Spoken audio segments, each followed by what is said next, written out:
Hello, my name is Kim Sauer at Apex 2015. I'm joined today by Howell from Libra Industries. Rod, it's great to see you again in San Diego. Yep, good to see you too. Thank you for joining us. So, what's been going on at Libra? Tell us about the developments at the moment. Well, actually, there's quite a few really cool things. We made a couple of acquisitions last year, 2014.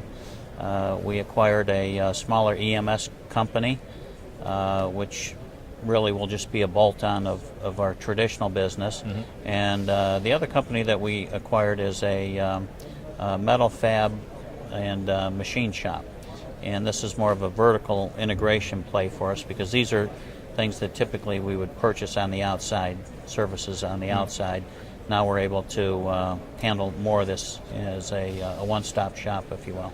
Because I remember us talking about it in Chicago, and I think that you'd only just literally acquired the second facility that you were talking about. So, in the months between then and now, how has that how's that played out?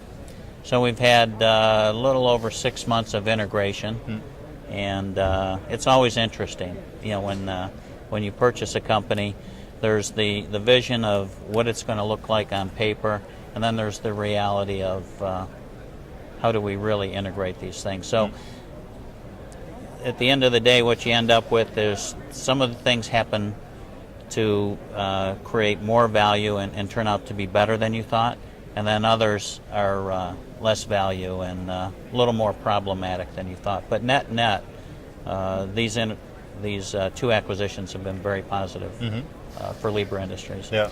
The other thing that's going on is over the last year, we've really ramped up what we call our box build, final assembly area.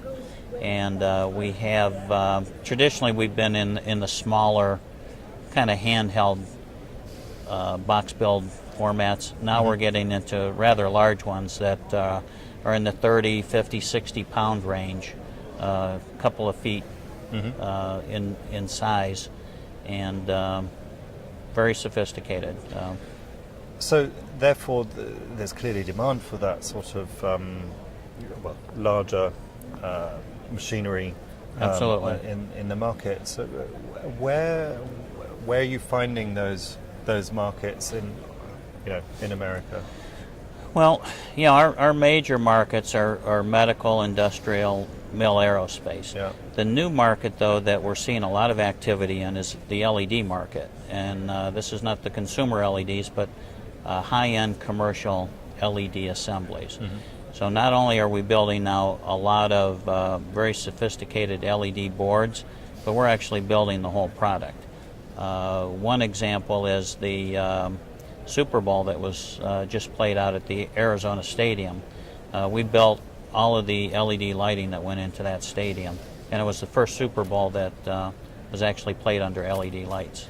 Okay, and so that's the beginning, therefore, of a whole new market that's developing, because that transition from traditional lighting to LED is speeding up, I guess. Exactly. And encouraged also through funding, I believe.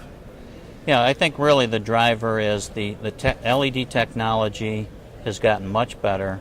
It's become much more economical, and there's tremendous benefits to using LEDs. For instance, the obvious ones are less power consumption, they generate less heat, lower maintenance costs, things like that.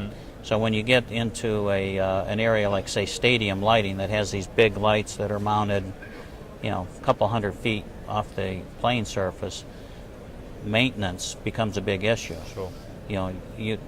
It's expensive to go up there and change some bulbs and things like that. The other real advantage is, if you remember a couple years ago, the lights went out at the Super Bowl, and it took them about 15, 20 minutes to restart them. Well, LED lighting is instantaneous, so if they were to lose power again with the LED lights, they're able to turn them on immediately. That's a key benefit, and I hope you also get tickets to these games. I got no tickets, no. You didn't get I didn't get to see the game. I think you need other than on TV with everyone else. You need to negotiate those contracts when you supply the LEDs to the stadium. Tickets need to be included. But there's a long line of people looking for handouts. I can imagine. The other industries we were talking about that you mentioned are the military and the medical and I suppose also the automotive that comes. Sure, a lot that. of activity in the medical space today as well. They're being influenced by the wearables space. Is that something that you're what we're seeing as well? is we have our 13485 registration, and we're also FDA registered. So what we're seeing is, first of all, the goal is to reduce healthcare costs. One of the ways to do that is to send the patient home sooner. Well, they send them home sooner. Typically, they still need monitoring, things like that. So we're involved in a number of companies custom manufacturing portable medical devices that these patients can take home with them. Mm-hmm. And again, the volumes are higher than your traditional hospital-based medical equipment because they have to send these things home with every patient that would require them. Yeah. So they're another growth market. Yeah. In a already established and strong industry within the States. Exactly. Yeah. So it's portable electronics for outpatient care. Yeah. Is what we're seeing. Okay. Now we're on the show floor here at Apex. We're approaching the end of the second day. Mm-hmm. What's been your sort of take on what's going on the show floor?